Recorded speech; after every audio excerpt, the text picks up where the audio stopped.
আজকে আমরা তৃতীয় শ্রেণীর দ্বিতীয় পর্যায়ক্রমিক মূল্যায়ন 2026 সালের গণিত বিষয়ের সম্পূর্ণ উত্তর সহ নমুনা প্রশ্নপত্র সেট 1 সম্পর্কে আলোচনা করব। তো চলো এই ভিডিওতে আমরা ক্লাস 3 সেকেন্ড ইউনিট টেস্ট 2026 গণিত বা ম্যাথামেটিক্স সাবজেক্টের এই কোশ্চেন পেপার এবং তার উত্তরগুলো দেখে নিই। সেকেন্ড সামেটিভ ইভ্যালুয়েশনে তোমাদের 30 নম্বরের পরীক্ষা নেওয়া হবে এবং সেখানে সময় থাকবে 1 ঘন্টার।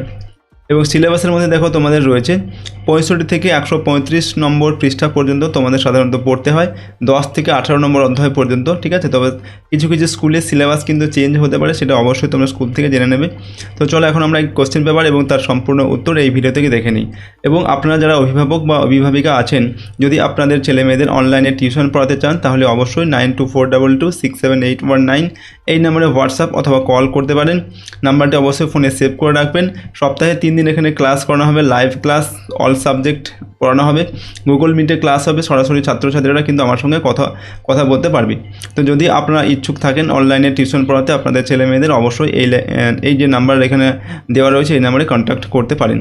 তো চলো আমরা এখন এই কোশ্চেন পেপার এবং তার উত্তরগুলো দেখে নিই। দেখো 1 নম্বর থেকে বলা হচ্ছে সঠিক উত্তরের মাথায় টিক চিহ্ন দিতে হবে, যে কোনো 8টি প্রশ্নের উত্তর লিখতে হবে। 1 × 8 = 8।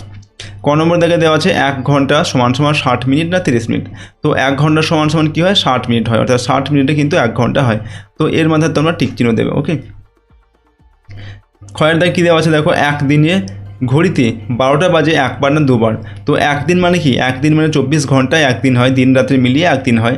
তো একদিনে 12টা কবার বাজে, দুবার বাজে, একবার হচ্ছে দুপুরবেলায় আর একবার হচ্ছে রাত্রিবেলা। তো এটা হবে সঠিক উত্তর, অর্থাৎ দুবার 12টা বাজে একদিনে।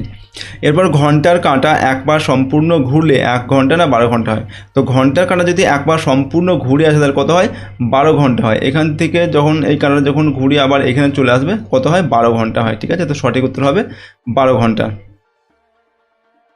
এরপর দেখো 212 সংখ্যাটি জোড় না বিজোড়। তো জোড় মানে কি, জোড় সংখ্যা কি, জোড় সংখ্যা হচ্ছে যাকে দুটি সমান ভাগে ভাগ করা যায় না, যাকে দুটি সমান ভাগে ভাগ করা যায় সেটা জোড় সংখ্যা। আর বিজোড় মানে হচ্ছে যেটাকে দুটি সমান ভাগে ভাগ করা যায় না, সেটা বিজোড় সংখ্যা।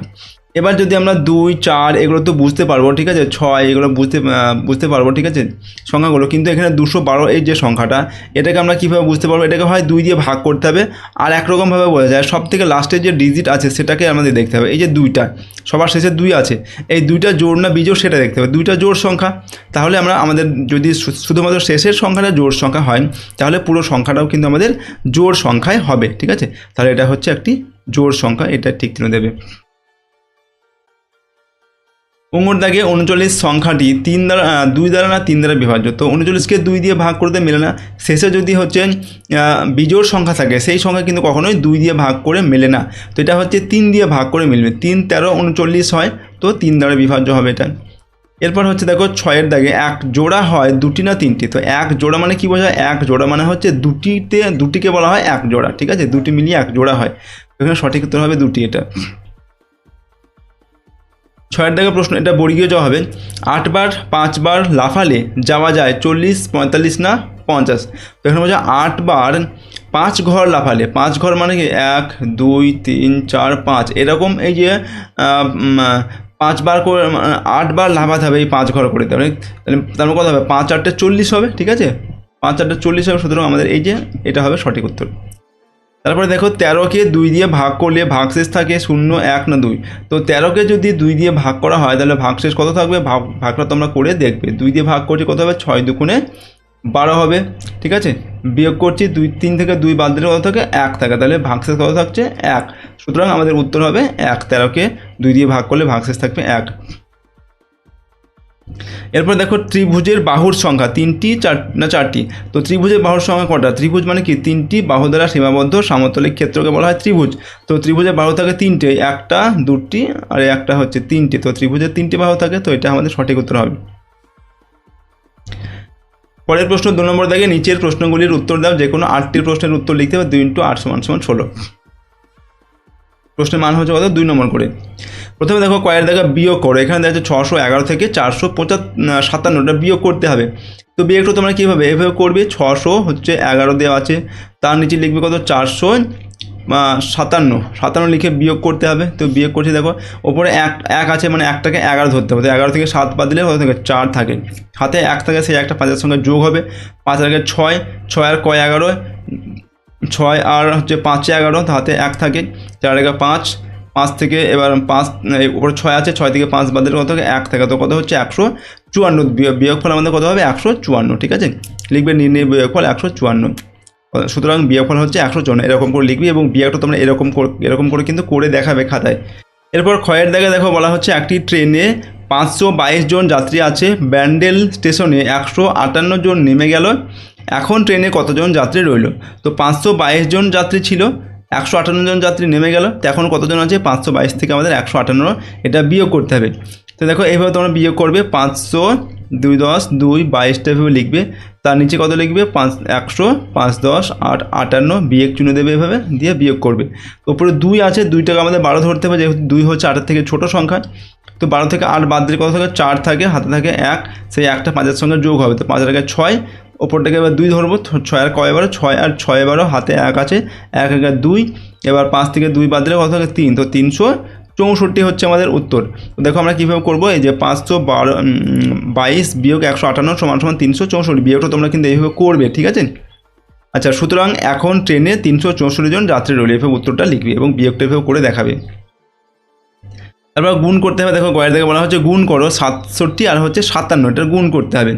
দেখো আমরা গুণটা এখানে করে দিচ্ছি তোমাদের জন্য, এখানে লিখবে প্রথমে হচ্ছে 67, ঠিক আছে, তার নিচে হচ্ছে কত 57, 5 10 7 57, এভাবে গুণ চিহ্ন দেবে।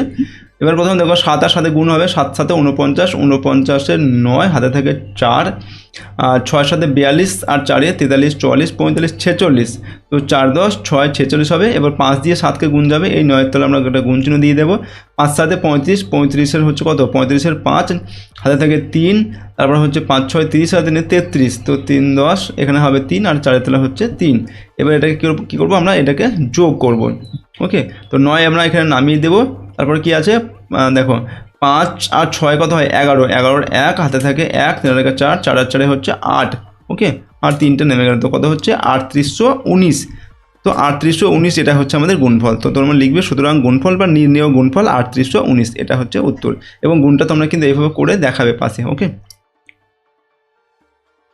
ঘয়ের দাগে হচ্ছে ভাগ করতে হবে, 204কে 4 দিয়ে ভাগ করতে হবে।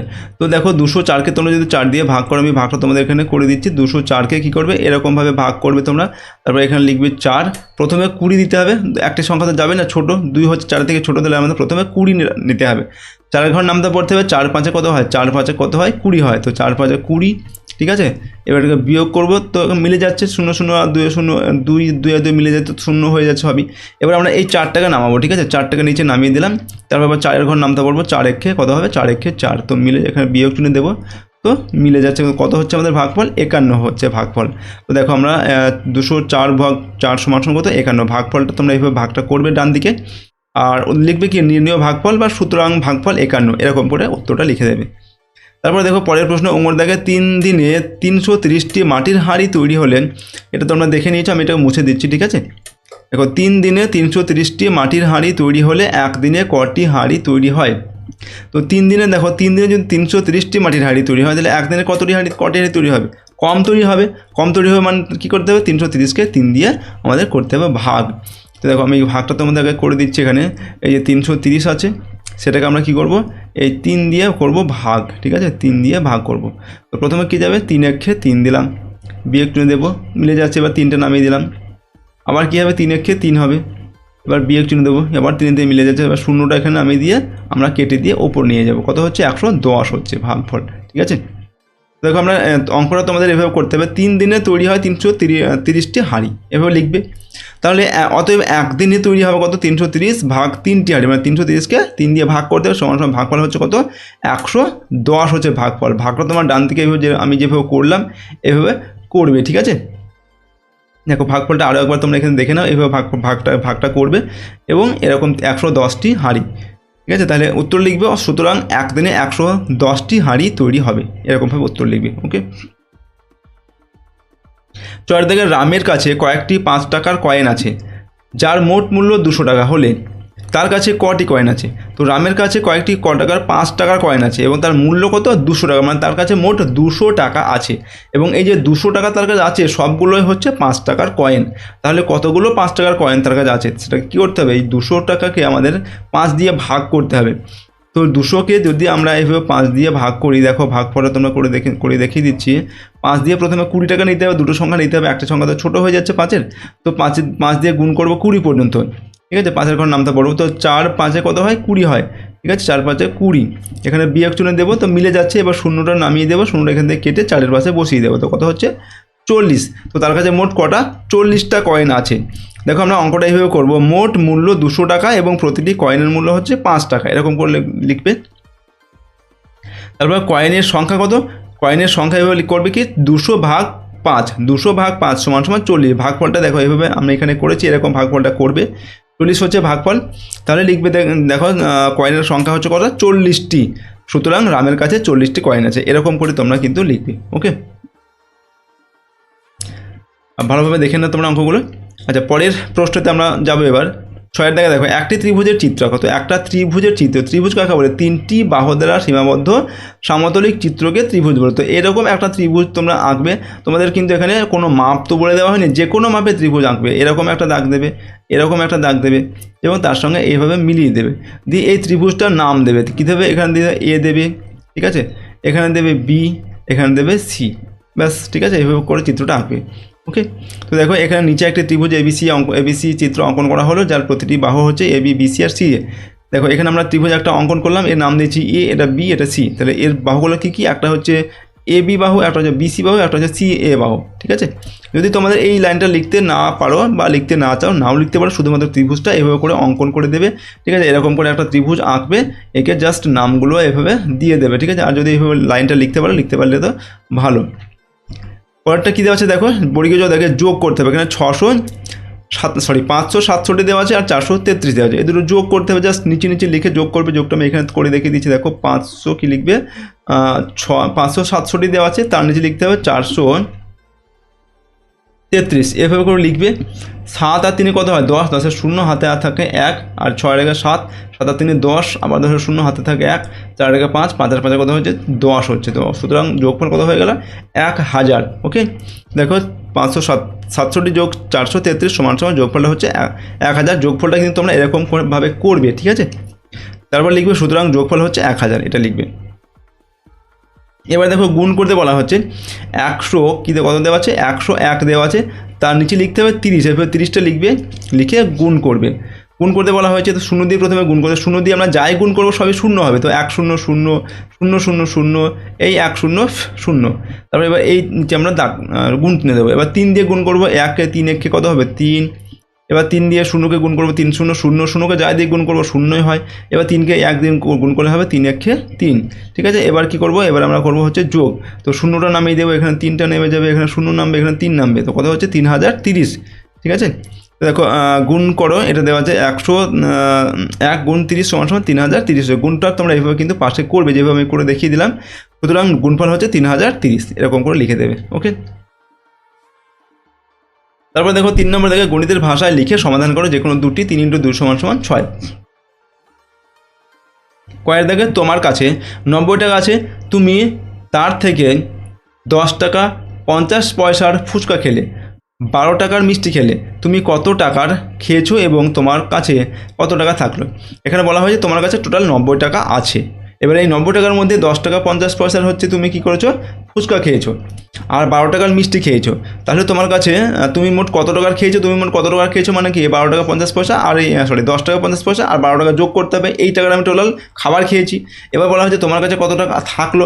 তাহলে এই খাবারটা খাওয়ার পরে 90 টাকা টোটাল ছিল, 90 টাকা থেকে যে খাবারটা খেয়েছি, যে টাকার, সে টাকাটা বাদ দিলে বাকি টাকাটা আমার কাছে আছে, ঠিক আছে। তাহলে এখানে গণিতের ভাষার যে সমস্যাটা, সেটা কী হবে, গণিতের ভাষার সমস্যাটা আমরা কী লিখতে পারি, 90 টাকা, এখানে কোনো পয়সা নেই বলে আমরা 0 পয়সা লিখে দিয়েছি। তো 90 টাকা 0 পয়সা থেকে আমরা এই 10 টাকা 50 পয়সার ফুচকা খেয়েছি আর যোগ 12 টাকার হচ্ছে 12 টাকা 0 পয়সার মিষ্টি খেয়েছি, এই দুটো যোগ করে বা 90 থেকে বিয়োগ করে যে বাকি টাকা থাকবে সেটা আমার কাছে থাকবে। আর এই যোগফল দুটো আমি টোটাল টাকা খেয়েছি, মানে টোটাল জিনিস খেয়েছি আর কি। দেখো মোট খরচ হচ্ছে কত আমাদের 10 টাকা 50 পয়সা আর হচ্ছে 12 টাকা 0 পয়সা, এটা যোগ করতে হবে। যোগটা দেখো, যোগটা কীভাবে করতে হয়, 10 টাকা 50 পয়সা তোমরা এভাবে করতে পারো, 10 এখানে টাকা লিখতে পারো, বা এখানে দশমিক দিয়েও কিন্তু করতে পারো, বা এখানে তোমরা টাকা লিখবে, টাকা লিখলেও লিখতে পারো, ঠিক আছে। 10 টাকা জাস্ট এখানে টাকা দেবে, 10 টাকা তারপর কত আছে 50 আছে, ঠিক আছে। 50 এটা হচ্ছে পয়সা। তারপর কত হচ্ছে 12 টাকা, এটা যেহেতু যোগ তাহলে লিখবো কত 12 টাকা। ওকে, 12 টাকা 00 পয়সা। এবার এটা কী করতে হবে যোগ, তাহলে দেখো আমরা 0 এখানে বসিয়ে দিলাম, 5 এখানে চলে আসলো, নিচে নেমে চলে আসলো। আচ্ছা এখানে আগে লিখলাম পয়সা, আর এটা হচ্ছে আমাদের এটা হচ্ছে টাকা। আচ্ছা এখানে 2 বসে যাবে, এখানে 1 আর 1 2, ঠিক আছে। এইভাবে যোগগুলো করুন, কত হচ্ছে দেখো 22 টাকা 50 পয়সা। ওকে, আমাদের কত হচ্ছে 22 টাকা 50, আমরা লিখবো সমান সমান 22 টাকা 50 পয়সা। এখানটা পয়সাটা তোমরা লিখে দেবে, ঠিক আছে, পয়সা। ওকে, তাহলে দেখো আমি মোট 22 টাকা 50 পয়সার খাবার খেয়েছি। এবার আমার কাছে বাকি কত হচ্ছে, এবার 90 থেকে বাকিটা এই যে এটা বিয়োগ করব। ওকে, তোমরা কী করবো দেখো, আমার কাছে টাকা থাকলো 90 টাকা 00 পয়সা থেকে 22 টাকা 50 পয়সা বিয়োগ করবো। তো এটা কীভাবে করবো, এই একই রকম করবে। প্রথমে কত হচ্ছে 90 টাকা আর হচ্ছে 00 পয়সা, তারপর কত এটা বিয়োগ করবো কত 22, ঠিক আছে। 22 টাকা থেকে এখানে আমরা হচ্ছে এই 50 পয়সাটাকে বিয়োগ করব। ওকে, এটাকে বিয়োগ করতে হবে। তো এখানে নামিয়ে দিলাম 0, আর ওপরে 0 যেন 10 ধরবো, তো 10 থেকে 5 বাদের কত থাকে 5 থাকে। ওকে, হাতে 1, সেই 1 আর 1 2 হবে, 2 আর কয় 10, 2 আর কয় 10, 2 হচ্ছে, 2 আর 7 10 হবে, হাতে 1 থাকে, 2 আর 3, 3 আর কয় 10, 3 আর কয় 9, 3 আর 6 9 হবে। তো 67 টাকা, ঠিক আছে, 67 টাকা 50 পয়সা। এই টাকাটা আমার কাছে কিন্তু থাকছে, তো 67 টাকা 50 পয়সা আমার কাছে থাকছে। এটা এইভাবে বিয়োগ করবে, বিয়োগ করে এইভাবে দেখিয়ে দিলাম কীভাবে করবে তোমরা বিয়োগগুলো। তো 67 টাকা 50 পয়সা কিন্তু আমার কাছে আর থাকছে, ঠিক আছে। তোমরা কী লিখবো, সুতরাং আমি মোট 22 টাকা 50 পয়সার খেয়েছি এবং আমার কাছে 67 টাকা 50 পয়সা থাকলো, ঠিক আছে, 67 টাকা 50 পয়সা থাকলো। এরকমভাবে উত্তরটা তোমরা লিখবে। তারপর ক্ষয়ের দাগে এক ঘুড়ি বিক্রেতা 148টি ঘুড়ি বিক্রি করেছেন, প্রতিটি ঘুড়ির দাম 7 টাকা হলে ঘুড়ি বিক্রেতা মোট কত টাকার ঘুড়ি বিক্রি করেছেন। তো এক ঘুড়ি বিক্রেতা হচ্ছে 148টা ঘুড়ি বিক্রি করেছেন, প্রতিটা ঘুড়ির দাম হচ্ছে 7 টাকা করে, তাহলে কত টাকার মোট ঘুড়ি বিক্রি করেছেন, এই 148 আর হচ্ছে 7, এটাকে আমাদের গুণ করতে হবে। গণিতের ভাষার সমস্যাটা দেখো আমরা কী লিখবো, 148 গুণ 7। এবার এই 148কে 7 দিয়ে আমাদের গুণ করতে হবে। 100 4 10 8 48, সেটাকে যদি আমরা 7 দিয়ে এভাবে গুণ করি কত হবে, 7 8 56, 56 কত হয় 6, হাতে থাকে 5, হাতে 5 থাকে, তো 4 7 28 29 30 31 32 33, 33-এর 3, হাতে থাকে 3, 7 থেকে 7 আর 3 হবে 10, তো 1000 কত হচ্ছে 36 টাকা। তো এই 1036 টাকা ঘুড়ি সে বিক্রি করেছে। দেখো 148 গুণ 7 সমান 1036, গুণফলটা তোমরা কিন্তু পাশে এইভাবে করবে। ওকে, অতএব ঘুড়ি বিক্রেতা মোট 1036 টাকার ঘুড়ি বিক্রি করেছেন। গয়ের দাগে হচ্ছে দিদিমণি ক্লাসে 285টি খাতা নিয়ে এলেন, প্রত্যেককে 7টি করে খাতা দিলেন, কজনকে খাতা দিতে পারলেন। তো 285টি খাতা নিয়ে এসেছিলেন, প্রত্যেককে 7টি করে খাতা দিয়েছেন, তাহলে কতজন খাতা পাবে, এই 285 থেকে 7 ভাগ করতে হবে, 285কে 7 দিয়ে ভাগ করতে হবে। তো আমরা লিখব গণিতের ভাষায় সমস্যাটি হলো 285 ভাগ 7। এবার এই 285কে 7 দিয়ে তোমাদের ভাগ করতে হবে, 200 8 10 5 85, এইভাবে লিখবে, লিখে 7 দিয়ে ভাগ করবে। প্রথমে হচ্ছে 7কে আমাদের ভাগ করতে হবে, কত হচ্ছে 28, 250 7 28 হয়। তো এখানে আমরা কী দেবো দেখো, 4 দিয়ে পাশে একটা 0 দিয়ে দেবো, নাহলে কিন্তু ভুল হবে, ঠিক আছে। 4 দিয়ে পাশে একটা 0 দেবো, কেন 4 সাথে শুধু যদি 28 লিখে দিই, যদি আমরা 5টাকে আমরা নিচে নামিয়ে দিই তাহলে কিন্তু আমাদের ভাগটা ভুল হয়ে যাবে। তাহলে এখানে 40কে যদি 7 দিয়ে ভাগ করি, গুণ করি, কত হয় 4 0 কত হবে 0, আর 4 সাথে কত হচ্ছে 28, 2 10 8 28, 280 হচ্ছে। তাহলে এখানে আমরা দিলাম 40, তাহলে এখানে কত হবে 200, আমরা কত লিখবো 280 লিখবো, ঠিক আছে। এবার বিয়োগটা করব, বিয়োগ করলে কত হবে, উপরে 5 আছে নিচে 0 আছে, 5টা আমাদের নেমে যাবে, অবশিষ্ট থাকছে কত 5, আর ভাগফল কত হচ্ছে 40। তাহলে 40 জনকে খাতা দিতে পারবেন এবং 5টি খাতা রয়ে যাবে। এই খাতা তো আর ভাগ করা যাবে না, যেহেতু প্রত্যেককে 7টি করে খাতা দিতে হবে। তাহলে দেখো আমরা 285 ভাগ 7 সমান 40, ভাগফল 40 হবে এবং ভাগশেষ থাকছে আমাদের কত 5। ওকে, অতএব 40 জনকে খাতা দিতে পারলেন এবং 5টি খাতা বাড়তি থেকে যাবে, এরকম করে লিখবি এবং ভাগটা তোমরা কিন্তু এইভাবে করে দেখাবে। ওকে, তো দেখো আজকে আমরা এই ভিডিওতে তোমাদের হচ্ছে ক্লাস 3-র গণিত বিষয়ের সেকেন্ড ইউনিট টেস্টের একটি কোশ্চেন পেপারের সম্পূর্ণ উত্তর আমি তোমাদের জন্য আলোচনা করলাম। প্রশ্নোত্তরগুলো বা অঙ্কগুলো ভালোভাবে তোমরা প্র্যাকটিস করবে, ঠিক আছে, এবং তোমাদের সিলেবাসের মধ্যে যে অধ্যায়গুলো রয়েছে সেগুলো সেই অঙ্কগুলো তোমরা কিন্তু ভালোভাবে করবে। ওকে। আর যারা আপনারা অভিভাবক বা অভিভাবিকা আছেন, যদি আপনাদের ছেলেমেয়েদের অনলাইনে টিউশন পড়াতে চান তাহলে 9242267819 এই নাম্বারে অবশ্যই হোয়াটসঅ্যাপ বা কল করতে পারেন। নাম্বারটি অবশ্যই ফোনে সেভ করে রাখবেন। এখানে সপ্তাহে 3 দিন লাইভ ক্লাস করানো হবে, অল সাবজেক্ট পড়ানো হবে। গুগল মিটে কিন্তু মানে পড়ানো হবে, ছাত্রছাত্রীরা আমার সঙ্গে সরাসরি কথা বলতে পারবে। ওকে, তো যারা ইন্টারেস্টেড আছেন তারা অবশ্যই এই নাম্বারে কন্ট্যাক্ট করতে পারেন। তো আজকে আমরা এই ভিডিওটিকে এখানে শেষ করছি। সম্পূর্ণ ভিডিওটি দেখার জন্য অসংখ্য ধন্যবাদ।